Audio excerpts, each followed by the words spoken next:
Hello viewers, আসসালামু আলাইকুম। আমি সাকিব চলে আসলাম নতুন একটি ব্লগ নিয়ে। কেমন আছেন আপনারা সবাই? আশা করি সবাই ভালো আছেন। আমিও অনেক ভালো আছি। আজকে আমরা টেকনাফের দক্ষিণ শাহপরী দ্বীপে ব্লগ করতে যাচ্ছি। দক্ষিণ শাহপরী দ্বীপটি আসলে অনেক সুন্দর, যা প্রথম রাস্তায় বোঝা যাচ্ছে। তো চলুন বেশি দেরি না করে ব্লগটি শুরু করা যাক।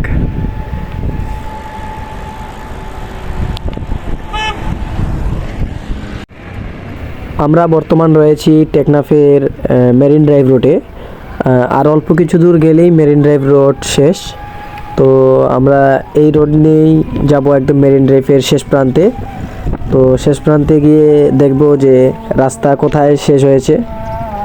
তো রাস্তাটি আসলেই অনেক সুন্দর, চারিদিকে নৌকা দেখতে দেখতে যাচ্ছিলাম। আর ঠিক সেই সময় জোহরের আজানও দিয়ে দেয়।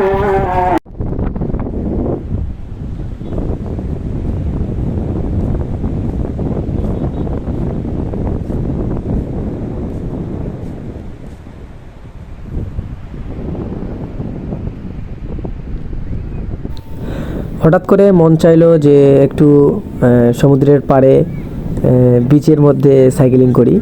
তো সাইকেল নিয়ে নামে পড়লাম বিচে। তো ভালোই লাগছিল, অনেক সুন্দর ভিউ।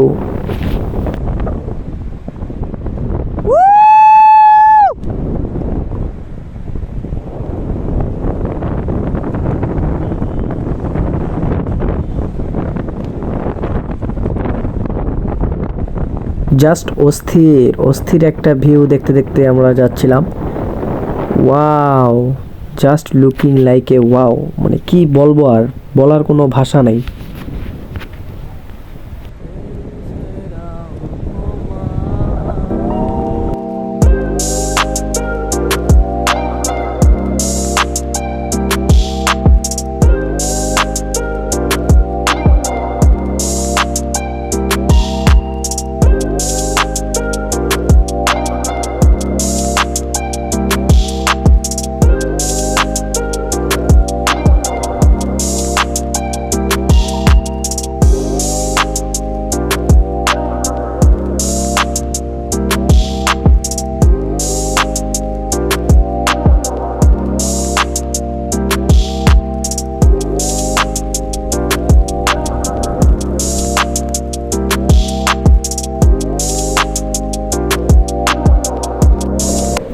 বিচের সাইডে সাইকেল চালাতে চালাতে হঠাৎ মন চাইলো একটু পানির মধ্যে সাইকেল চালাই, দেখি চলে কিনা।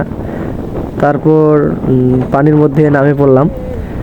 না, ভালোই চলছিল অবশ্য। পানির উপর দিয়ে সাইকেল চালাতে মজা লাগছিল।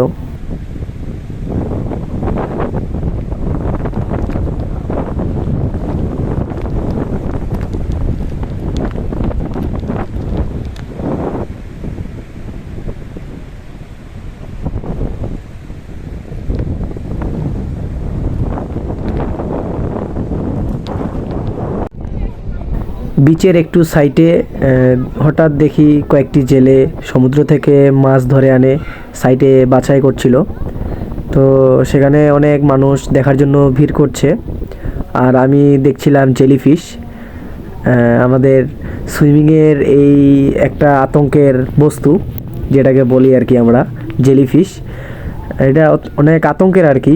আতঙ্কের বলতে এটি অনেক ক্ষত সৃষ্টি করে শরীরের সাথে যদি একবার লাগে।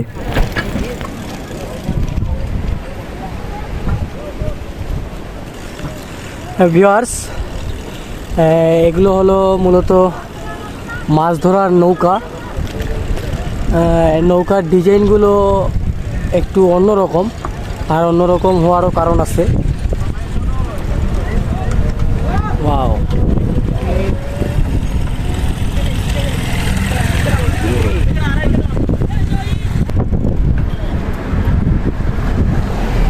এই নৌকাগুলোর ডিজাইন এরকম হওয়ার কারণ আছে। সমুদ্র তো অনেক উত্তাল, কোনো দুর্ঘটনাবশত বাই চান্স যদি নৌকা কাত হয়ে যায়, একাত ওকাত, সহজে ডুববে না। আর এই নৌকার ডিজাইন করার এই একটাই কারণ, কোনো মতেই থেকে ডুবানো সম্ভব না। তাও অনেক কারণবশত আবার দুর্ঘটনা ঘটে যায়।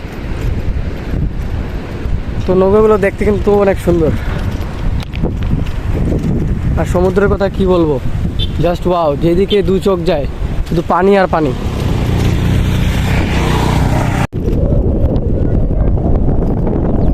ওয়াও, চারিদিকে সুপারি গাছ আর সুপারি গাছ। ক্যামেরায় দেখায় আমি বুঝাতে পারবো না যে কত সুন্দর লাগতেছে। এর যে সৌন্দর্যতা ক্যামেরায় দেখার মতো প্রকাশ করা না, ক্যামেরায় বুঝতেই পারবেন না। এটা কি বলবো আর, অ্যামেজিং। ওয়াও,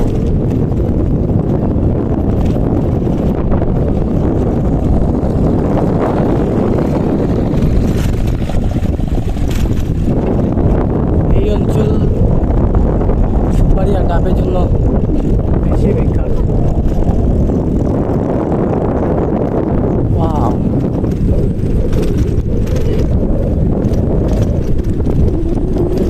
ডুবে গেলাম।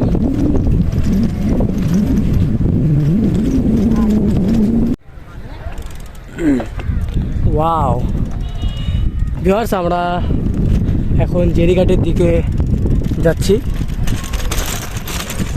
জেরিঘাট হলো টেকনাফের উত্তর সাইডে শেষ সীমানা। আল্লাহ, যে রাস্তা, রোড বাইকে এটাই সমস্যা, একটু রাস্তা উঁচা নিচা হলে খবর খারাপ হয়ে যায়। ওই যে দেখা যায় পাহাড়, ওই পাহাড়ে একদিন উঠবো, শখ আছে, সব স্বপ্ন পূরণ করবো একদিন, কিন্তু আস্তে আস্তে। আমরা এখন জেরিঘাটে টোল প্লাজার দিকে যাচ্ছি। এখানে মূলত জেরিঘাটে প্রবেশের জন্য টোল দিতে হয়। হ্যাঁ ভিউয়ার্স, ভাইয়ারা এতই ভালো যে এখানে ঢোকার জন্য 20 টাকা 30 টাকা করে নেয়, কিন্তু আমার কাছে কোনো টাকা নিল না। ভিডিও করা এখানে নিষেধ। আচ্ছা ঠিক আছে আঙ্কেল।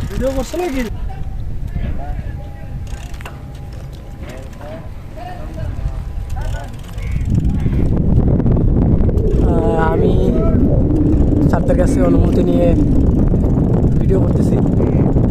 ভিডিও করা নিষেধ অবশ্য, শুধু ছবি তোলার নিয়ম আছে। তো ওই যে দেখা যায় মায়ানমার, সম্পূর্ণ মায়ানমারের এরিয়া।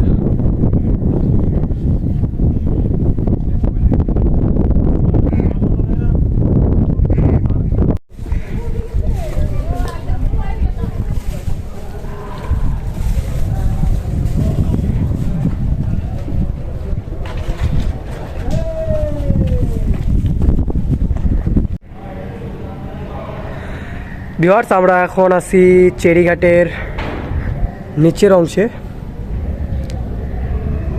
ওই যে দেখা যায় পাহাড়, আসলে ছোট পাহাড়, খুব বেশি বড় একটা না, কিন্তু আমার কাছে অনেক বড় বড় মনে হচ্ছে।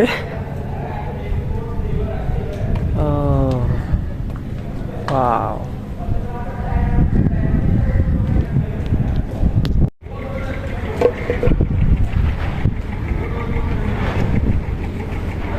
দাদু কি করেন? কি করেন? মাছ ধরি। মাছ ধরেন? কই ছিপ জাল কই? রংলাটা বরকি। ও বরকি, বরকি, আচ্ছা। এখানে বরকি দিয়ে আমার দাদু মাছ ধরতেছে।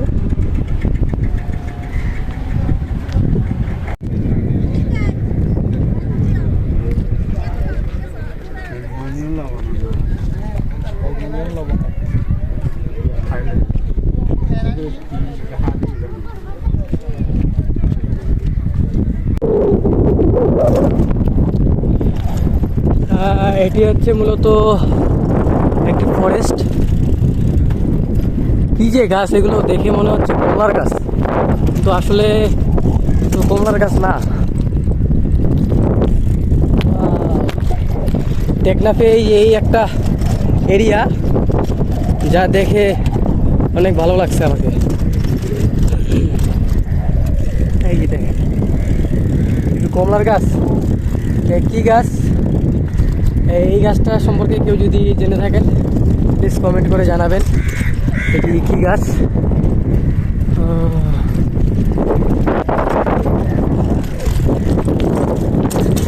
ওয়াও।